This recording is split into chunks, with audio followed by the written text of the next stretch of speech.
Hello everyone! Today, I'll guide you on how to enable camera access on Roblox. By default, Roblox doesn't have a camera feature like social media, but there's a workaround. Stick around as I walk you through the steps. If this video helps you out, don't forget to hit that like button, subscribe, and turn off notification for more content. So now let's dive right in. First, go to your Roblox homepage. Click on three dots in the bottom right corner, and then navigate to Settings. Scroll down and find the Account Info section. Now, click on Verify My Age. If you haven't added your email or verified it, you'll need to do that first. After verifying your email, you'll get a pop-up window. Click Start Verification. You'll be prompted to select a verification option. Choose National ID and proceed. Click the camera button to take a picture of your ID.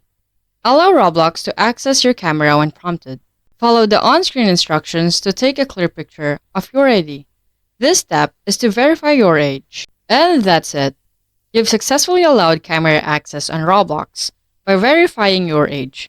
If this video was helpful, let me know in the comments. Don't forget to like, subscribe, and hit the notification bell for more updates. Until next time, bye-bye.